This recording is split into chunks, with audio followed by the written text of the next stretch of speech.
karena dagingmu lemah, kita perlu memperkuat roh kita. Karena kita bukan manusia daging, tetapi kita adalah manusia roh.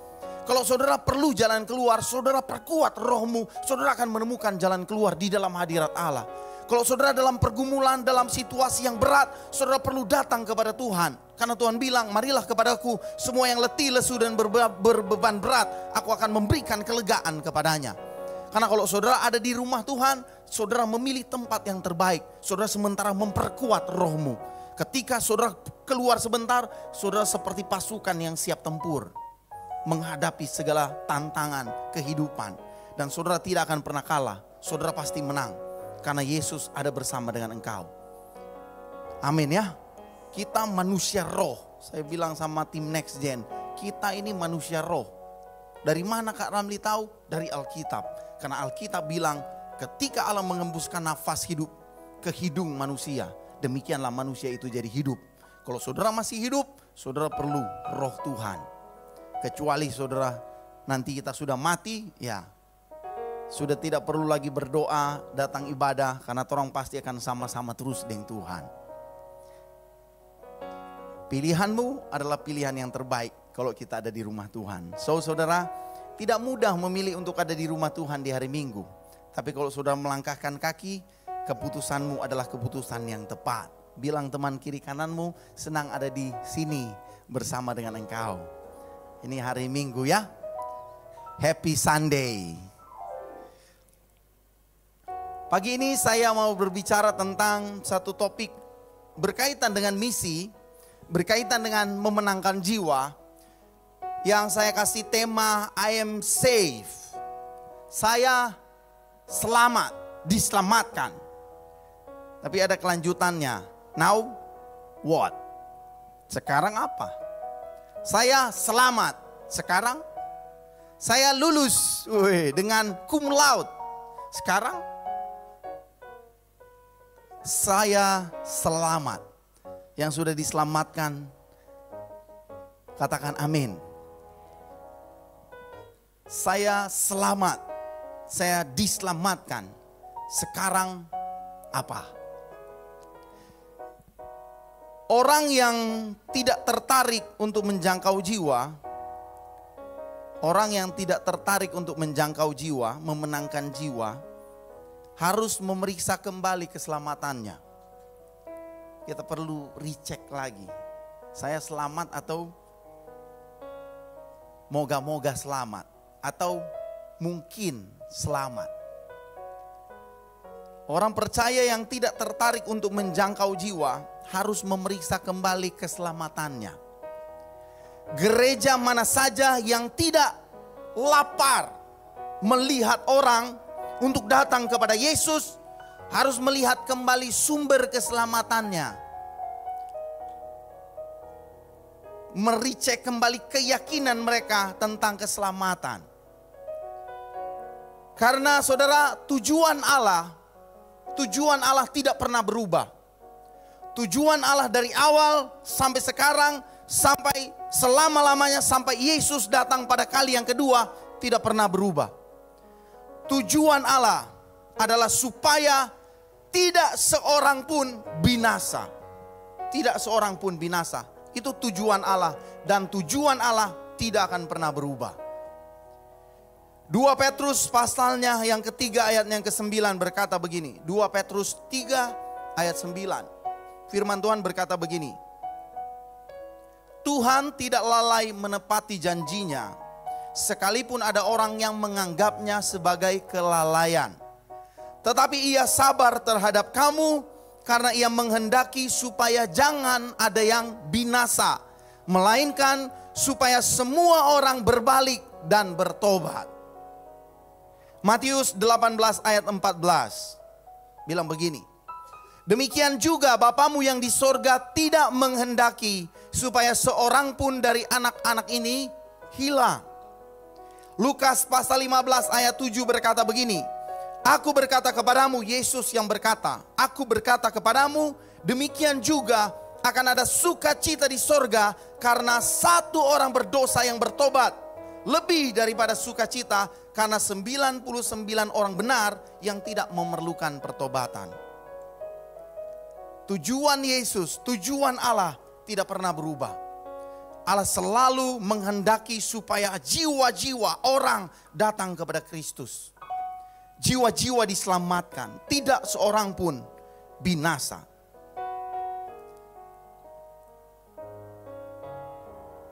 Alkitab bilang begini saudara, Alkitab memberitahukan kepada kita apa yang dicintai Tuhan, apa yang menjadi kerinduannya Tuhan. Kalau kita baca di dalam Alkitab, kita akan menemukan apa yang menjadi kerinduannya Tuhan.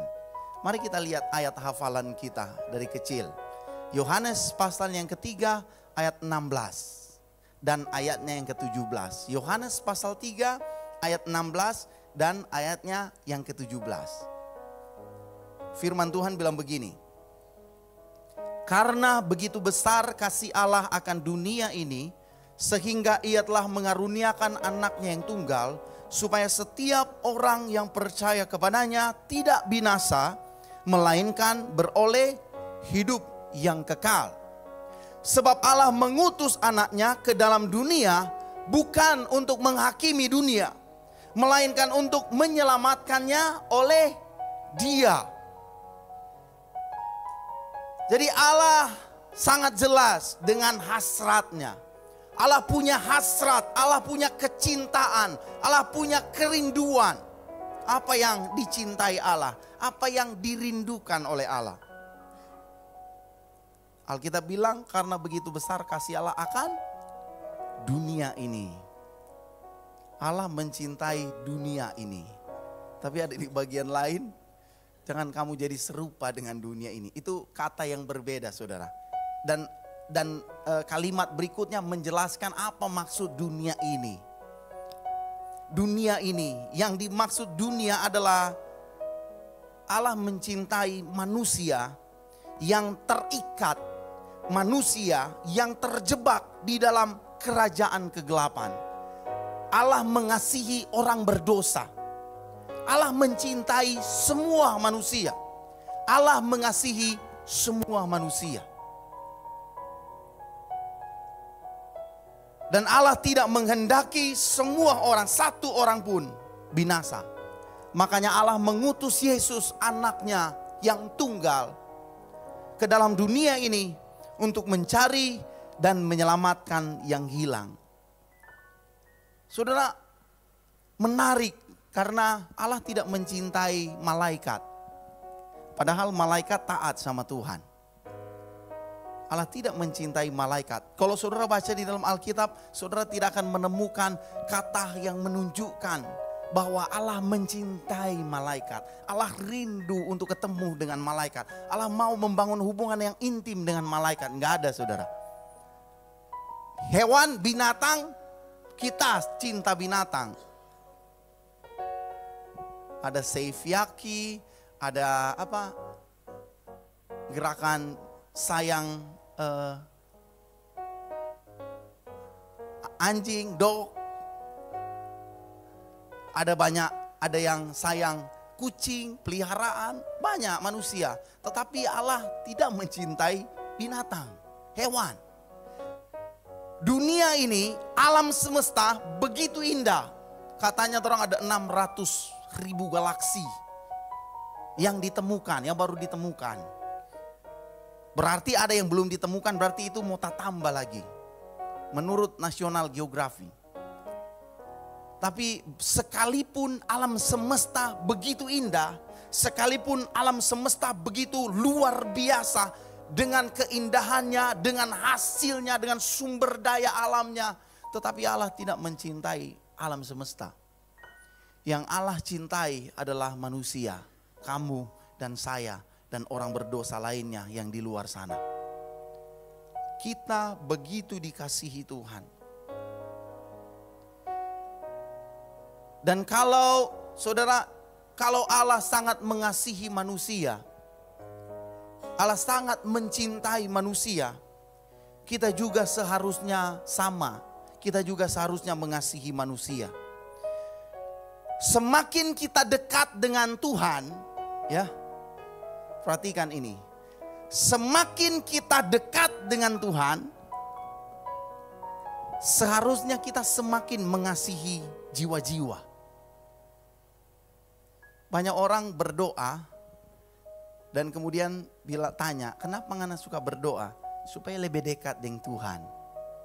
Menyembah 5 jam. Supaya apa?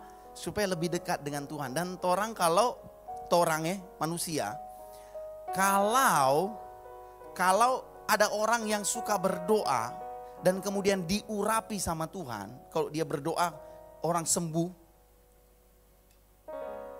kita bilang sama orang itu, ini orang dekat dengan Tuhan. Ya, sama dengan orang semua mati di ICU, so dekat dengan Tuhan. Tapi ternyata kalau kita mempelajari dengan detail Alkitab, maka kita akan menemukan bahwa semakin kita dekat dengan Tuhan, maka kita harusnya semakin mencintai orang berdosa. Dengan kata lain begini, kalau orang kita mencintai orang berdosa, punya hasrat untuk membawa jiwa kepada Tuhan, maka kita sebenarnya adalah orang-orang yang dekat dengan Tuhan. Kita dekat dengan Tuhan dan Tuhan mengasihi kita. Tuhan rindu kita. Kalau saudara melihat jiwa-jiwa dan saudara punya hasrat yang sama dengan Tuhan, itu mengencourage kita bahwa kita dekat dengan Tuhan. Atau sebaliknya saudara, kalau orang so lihat jiwa-jiwa kong orang so ndak berasa apa-apa, berarti orang so ndak dekat dengan Tuhan. Iya ya. Karena begini, semakin kita dekat dengan Tuhan, maka kita akan semakin mengasihi apa yang Tuhan kasihi. Ya. Semakin kita dekat dengan Tuhan, kita harusnya semakin mengasihi apa yang Tuhan kasihi. Yesus mengasihi jiwa-jiwa. Semakin kita dekat dengan orang yang kita kasihi, kita akan menjadi semakin sama dengan dia. Dengan muka kata berubah. So jadi sama muka kamu dua. Karena aku sayang. Semakin suami istri soba kuliah.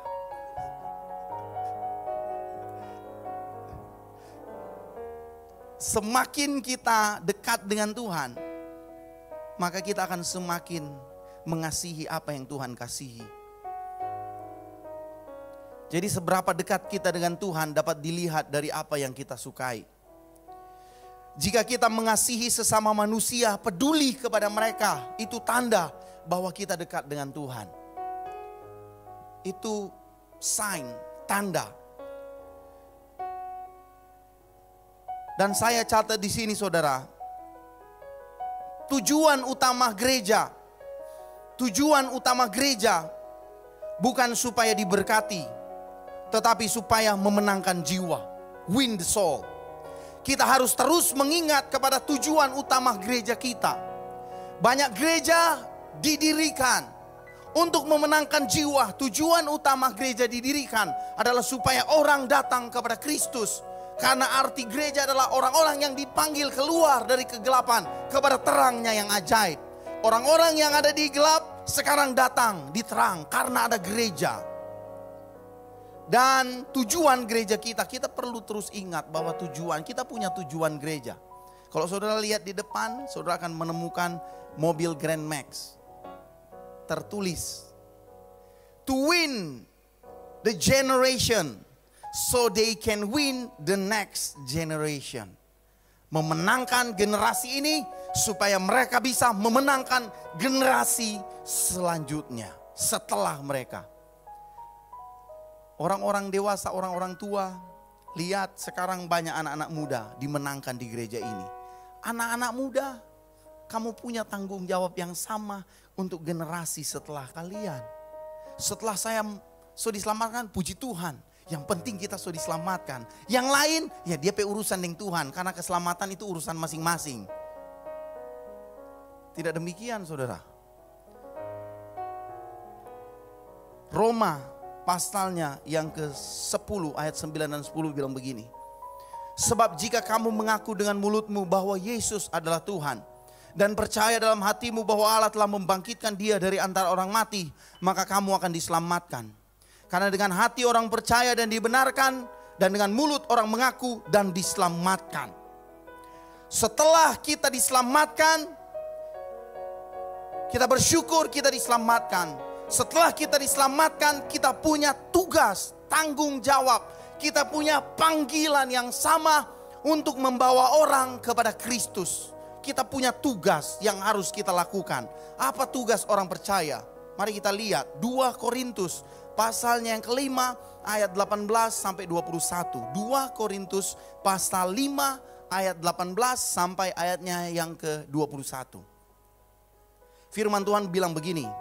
Dan semuanya ini dari Allah yang dengan perantaraan Kristus telah mendamaikan kita dengan dirinya dan yang telah mempercayakan pelayanan pendamaian itu kepada kami. Sebab Allah mendamaikan dunia dengan dirinya oleh Kristus dengan tidak memperhitungkan pelanggaran mereka. Ia telah mempercayakan berita pendamaian itu kepada kami. Jadi kami ini adalah utusan-utusan Kristus.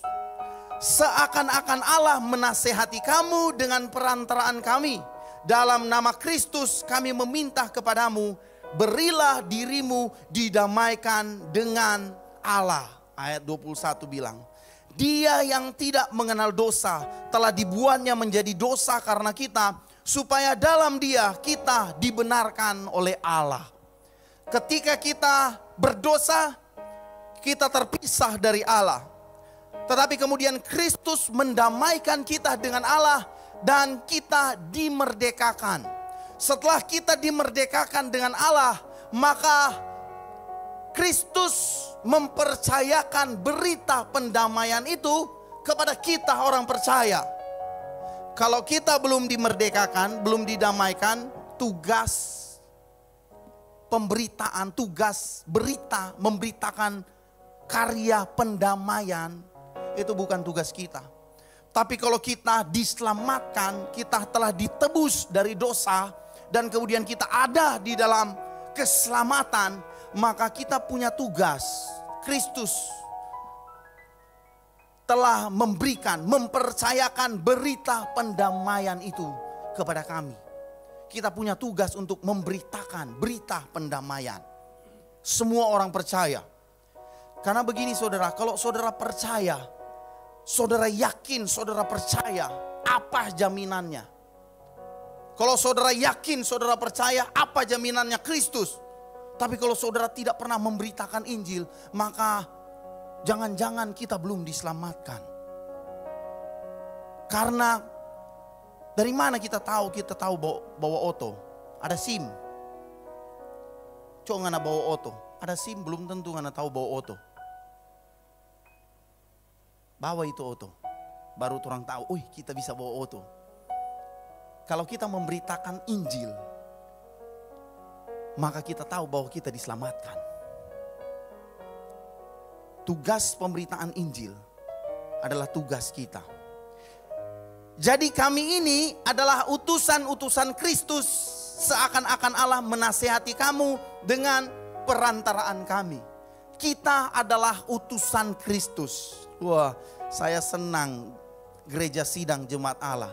Kita punya lagu ya. Kita utusan Kristus, kibarkan panji salib terus. Harus hidup bersila, jadi terang garam dunia. Selanjutnya saya lupa saudara. Tapi kita utusan Kristus, the ambassador of Christ.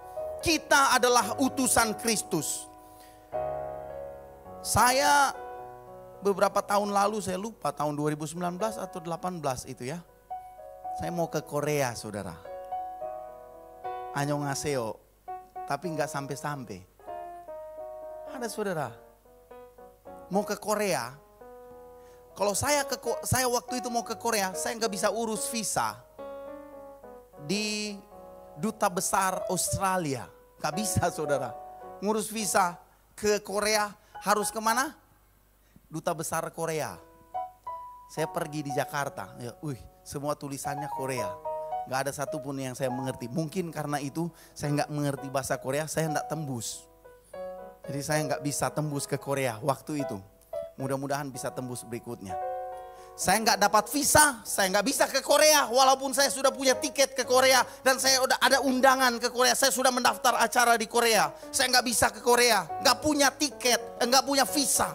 Sudah punya tiket, sudah. Saya mau ke Korea, mau. Nggak bisa, nggak punya visa. Saya harus ke duta besar Korea untuk ke Korea. Banyak orang sekarang ada di jalan dan mereka lagi antri ke neraka.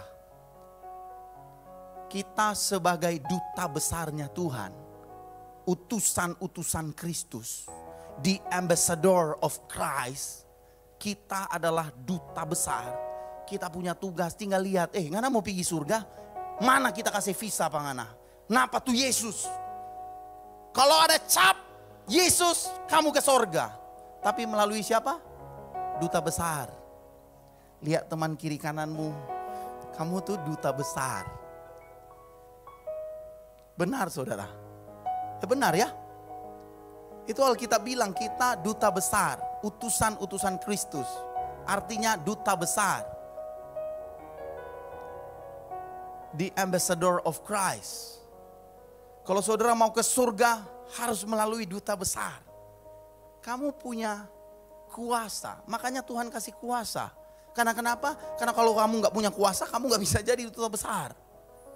Kita dikasih kuasa, kita adalah duta besar. Ada banyak orang yang menantikan Kristus. Saya searching saudara, dan kemudian saya menemukan catatan. Di Indonesia, jumlah kematian per hari di Indonesia bervariasi tergantung pada berbagai faktor seperti kesehatan masyarakat, insiden penyakit, kecelakaan, dan penyebab alami lainnya. Namun, menurut data Badan Pusat Statistik BPS dan estimasi Organisasi Kesehatan Dunia WHO, rata-rata jumlah kematian di Indonesia per hari, satu hari, per hari sekitar 4.000 sampai 5.000 orang per hari. Satu hari 4.000 sampai 5.000 orang mati.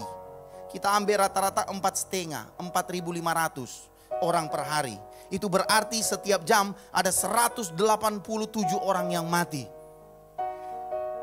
Berarti kalau setiap menit ada 3 orang, minimal 3 orang yang mati. Akan jadi lebih besar kalau ada pandemi seperti COVID. Jadi lebih besar. Orang mati. Kapan orang gak bisa ke surga? Kalau dia gak terima Yesus, dia gak bisa ke surga. Dan kalau dia so mati. Waktu kita mati, tidak ada kesempatan lagi untuk kita bisa ke surga. Waktu orang mati, masuk ke liang lahat, tidak ada kesempatan lagi untuk dia diselamatkan. Setiap menit 3 orang mati. 16, 15, 3 orang. Kita harus punya hati yang sama dengan Yesus. Bahwa Tuhan mengasihi jiwa-jiwa.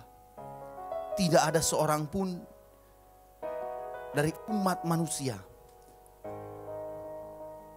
binasa, kata Yesus. Kita mungkin bilang begini, pastor, tak suka mau beritakan Injil pada dia. Mar dia jahat, preman dia, semua DP mulu, memake, 5 kata. Ampa mau make 1 tunda. Dia tukang cerita orang, dan kita dia cerita. Tapi saudara, Allah mengasihi mereka, manusia. Kalau saudara masih tahu ini orang, Allah masih mengasihi dia. Karena Allah mengasihi manusia, Allah membenci dosa, perbuatannya dibenci Allah. Tetapi orang manusia, orangnya dikasihi Allah. Ayat bilang begini, Roma 5 ayat 8 bilang begini. Akan tetapi Allah menunjukkan kasihnya kepada kita. Allah menunjukkan kasihnya kepada kita oleh karena Kristus telah mati untuk kita. Kapan Kristus mati untuk kita? Ketika kita masih berdosa. Kita bilang dia tidak layak diselamatkan, pendosa. Hei, kita dulu sebelum terima Yesus, kita juga tidak layak diselamatkan. Tapi karena Kristus mengasihi kita, bahkan dia mati bagi kita ketika kita masih berdosa. Kristus mati untuk kita.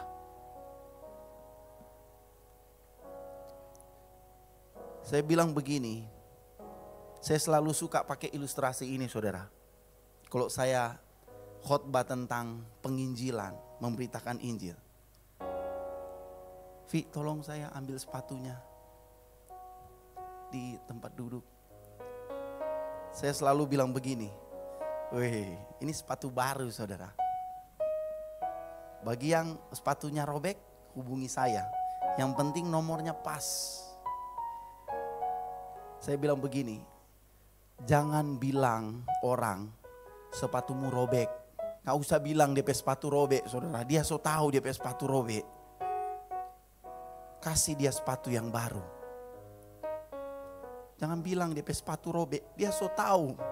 Bahkan kalau baku dapat saudara DP sepatu baru, saudara dia mungkin basimpang DP sepatu. Karena siapa? So robek. Dia so tahu. Mereka tahu mereka berdosa dan mereka butuh keselamatan. Mereka butuh Yesus. Kasih sepatunya yang baru untuk mereka. Bawa mereka datang kepada Kristus.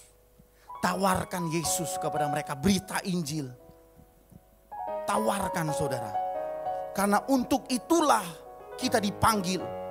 Kita dipanggil untuk menjadi terang dunia. Kamu adalah terang dunia, kata firman. Kapan terang itu berfungsi? Kalau kita pergi ke kegelapan, terang berfungsi. Kalau di sini saudara punya pakai lilin, di sini saudara bawa lilin, saudara kasih pasang dan kemudian saudara angkat lilinnya. Dan kemudian ada orang tanya, bro ngapain lo menerangi tempat ini?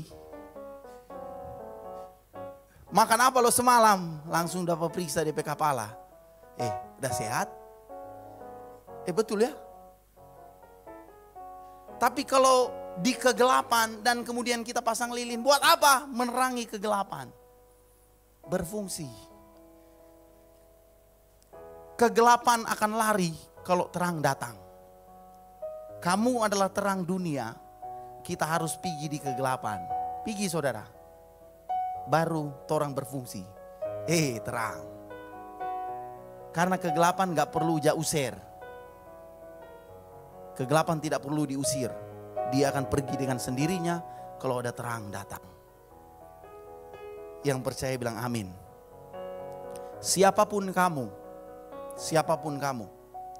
pengusaha, politikus, dokter, perawat, guru, siswa, orang tua, ibu rumah tangga, karyawan, pengangguran. Siapapun kamu adalah duta besar Allah. Kamu punya tugas untuk keluarkan visa. Saya tulis di sini visi. Keluarkan visa untuk orang datang kepada Kristus. Mau pergi surga? Nampak DP visa. Yesus Kristus adalah Tuhan. Yesus Tuhan. Kita perlu kuat. Tahun 2014 saudara. Tahun 2014, awal tahun 2014. Ada orang datang ke Metro Church dari Minahasa Utara. Sebagian orang di sini ingat. Saat itu kita mapan. Gereja kita sudah berdiri dan kita kuat secara finansial. Kita sudah kuat, sudah siap, sudah berdiri. Kita jalan, kita memuji Tuhan dengan sukacita. Kita punya tim pelayanan yang solid. Kita punya jemaat yang berkomitmen, jemaat yang murah hati, jemaat yang terlibat di dalam pelayanan.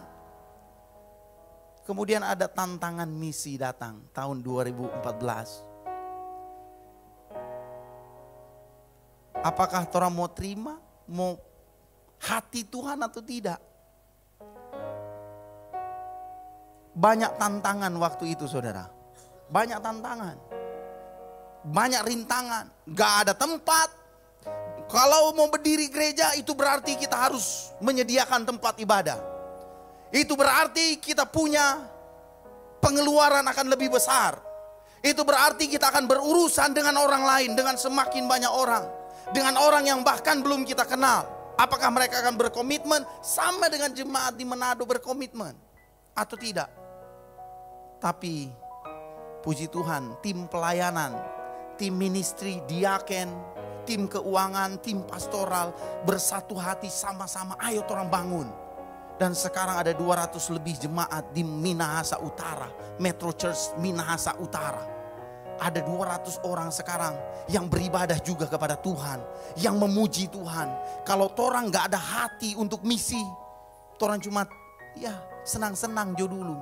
Gak usah susah-susah. Aduh mau pikirkan ledo orang sudah jo di sini jo. Orang so senang. Melayani misi tidak mudah. Bahkan saya baca ada banyak orang misionaris yang bahkan dibunuh karena memberitakan Injil.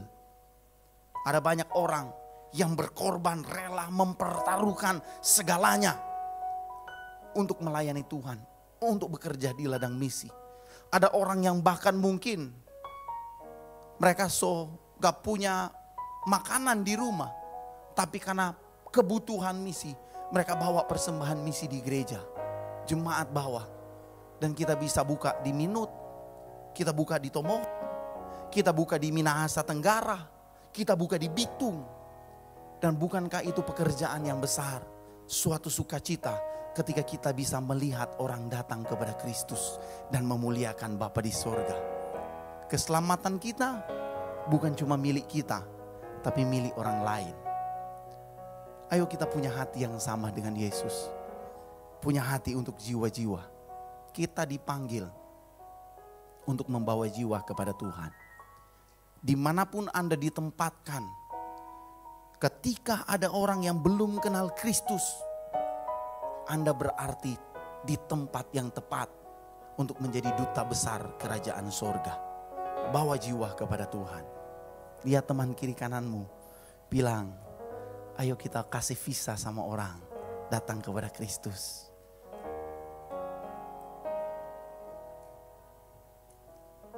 Demikian firman Tuhan. Saya berdoa supaya orang punya gairah yang sama, semangat yang sama untuk membawa jiwa kepada Tuhan. Punya hati yang sama seperti Kristus yang mengasihi jiwa-jiwa.